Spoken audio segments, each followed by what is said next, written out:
नमस्कार, मैं हूं शिखरदीप और आप देख रहे हैं न्यूज इंडिया 24। जिले और आसपास के क्षेत्रों में मरीजों के लिए अपनी प्रतिबद्धता के लिए सुप्रसिद्ध आरोग्य हॉस्पिटल की पॉइजन केयर यूनिट ने एक बार फिर से कमाल कर दिखाया है। गत 4 अगस्त को सर्पदंश से पीड़ित ग्राम थमनिया निवासी मायाराम उइके को बेहद गंभीर अवस्था में अस्पताल लाया गया था। देर रात 3 बजे जब वो हॉस्पिटल पहुंचे तो आरोग्य हॉस्पिटल के कुशल अनुभवी और सेवाभावी डॉक्टर महेश और पॉइजन केयर यूनिट की टीम ने मिलकर जांच में पाया कि मरीज को कोबरा ने डस लिया है। गंभीर हालत को देखते हुए मरीज की प्राण रक्षा के लिए वेंटिलेटर पर रखा गया। स्थिति संभलने पर उन्हें आईसीयू और फिर जनरल वार्ड में शिफ्ट कर दिया गया।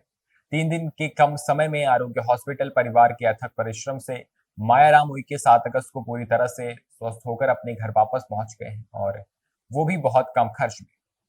आरोग्य हॉस्पिटल में उन्हें भर्ती कराने वाले रामप्रसाद रघुवंशी ने आज फोन पर बताया कि अब मरीज पूरी तरह से स्वस्थ है और आज अपने जीवन की सबसे खास नागपंचमी मना रहे हैं। रघुवंशी ने मायाराम उइके के जीवन की रक्षा करने के लिए आरोग्य हॉस्पिटल परिवार की भूरी भूरी प्रशंसा की। यहाँ पर यह विशेष रूप से उल्लेखनीय है कि आरोग्य हॉस्पिटल की पॉइजन केयर यूनिट ने पिछले 3 वर्षों में सल्फास खाकर और सर्पदंश सहित अन्य प्रकार के जहर के सेवन से गंभीर स्थिति में आने वाले सैकड़ों मरीजों की प्राण रक्षा में महत्वपूर्ण भूमिका निभाई। सल्फास के खतरनाक जहर से लेकर सर्पदंश के जहर से मरीजों के जीवन बचाने वाली पॉइजन केयर यूनिट ने एक बार फिर सिर्फ छिंदवाड़ा जिले में ही नहीं बल्कि आसपास के जिलों में भी अपनी श्रेष्ठता साबित कर दिखाई है। जी बताइए। नमस्कार। आरोग्य हॉस्पिटल की पूरी टीम ने 2022 में पॉइजन यूनिट की शुरुआत की थी, जिसके अंतर्गत हमारा उद्देश्य ये था कि जो पॉइजन के पेशेंट्स हैं, poison consumption, snake bite, dog bite या अन्य किसी तरह का भी पॉइजन का केस हो, वो हम हैंडल करेंगे और उसको बड़े शहर की तरफ जाने का रुख न अपनाना पड़े, उसका पूरा इलाज करेंगे, जिसमें सल्फास पॉइजनिंग, सफाया पॉइजनिंग, कीटनाशक कुछ भी कंजम्पशन किया हो, चूहा मार, और विशेष रूप से स्नैक बाइट, कोबरा बाइट, जिसमें जान जाने का पूरा खतरा बना रहता है और पेशेंट की जान नहीं बचती है। ऐसे पूरे टास्क को लेकर हमने इसकी शुरुआत की और आज हम अपने उद्देश्य में बहुत कुछ खरे उतरते जा रहे हैं। इसी का एक उदाहरण है मायाराम उइके। विशेष बात यह है कि मायाराम उइके दिनांक 4/8/2024 को छिंदवाड़ा आरोग्य हॉस्पिटल में इनके पटेल साहब द्वारा सुबह 4:30 बजे के आसपास लेकर आए।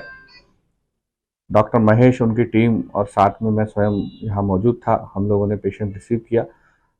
आते वक्त इनको यह अंदाज़ा नहीं था कि सांप ने काटा है। इन्होंने हमको यह बताया कि कीड़े ने काटा है, और डॉक्टर महेश ने देखते बराबर इसको असेस किया और सांप काटे का अंदेशा जताया। बाद में पूछने पर बताया कि सांप ने कान में काटा है, जो न्यूरोटॉक्सिक था। पेशेंट ड्राउजी था, लगभग बेहोशी की हालत में था और वाइटल्स फेवरेबल नहीं थे। पेशेंट के रिलेटिव और उनके द्वारा फ्री हैंड ट्रीटमेंट की हमको कंसर्न दी गई। तुरंत ट्रीटमेंट चालू किया गया। स्नेक वेनम वगैरह जो हमारे अस्पताल में हमेशा मौजूद रहते हैं वो लगाए गए। करीब 5 तारीख को पेशेंट की हालत पुनः बिगड़ी। पेशेंट को वेंटिलेटर पे लिया गया और 6 तारीख को उसको एक्सट्यूबेट किया गया। पेशेंट अब पूरी तरह स्वस्थ है। 7 तारीख को पेशेंट की छुट्टी की गई। पूरा स्नेक बाइट का पेशेंट आज 11 तारीख को यहाँ पर स्वस्थ है। हमको देख के बहुत ज़्यादा खुशी है कि हमारे डॉक्टर्स की टीम ने मिलकर उसका संपूर्ण इलाज किया और पेशेंट आज पूर्णतः स्वस्थ है। पटेल साहब द्वारा यह इस तरह का केस तीसरा यहाँ पे लाया गया है, जिनको आरोग्य हॉस्पिटल पे पूरा भरोसा है कि 24 घंटे हम कभी भी जाएं तो आरोग्य हॉस्पिटल में हमको पूरी सुविधा मिलेगी। ये विश्वास के साथ पटेल साहब यहाँ लेकर आए। इसके पहले इन्होंने 2 पेशेंट और लाए थे जो लगभग कोबरा बाइट के ही थे, और उन दोनों पेशेंट्स की जान बची है। हमको बहुत खुशी है। हम मायाराम की और उन सभी मरीजों के दीर्घायु जीवन की कामना करते हैं जिन्होंने हम पे विश्वास किया और आज पूर्णतः स्वस्थ है। हम आम जनता से अपील करते हैं कि किसी भी तरह की पॉइजनिंग का कोई भी केस हो, हम उसको करने में सक्षम हैं। हम आप सभी को इसके माध्यम से एक जानकारी भी देना चाहते हैं कि हमारे द्वारा सल्फास पॉइजनिंग के कई केस बचाए जा चुके हैं जो हमें समय पे मिले हैं, उसको हम लोगों ने जान बचाई है। आप सभी का धन्यवाद। आरोग्य हॉस्पिटल पे विश्वास करने के लिए धन्यवाद। अभी के लिए बस इतना ही। ऐसी ही तमाम खबरों के लिए बने रहे हमारे साथ और देखते रहें न्यूज़ इंडिया 24।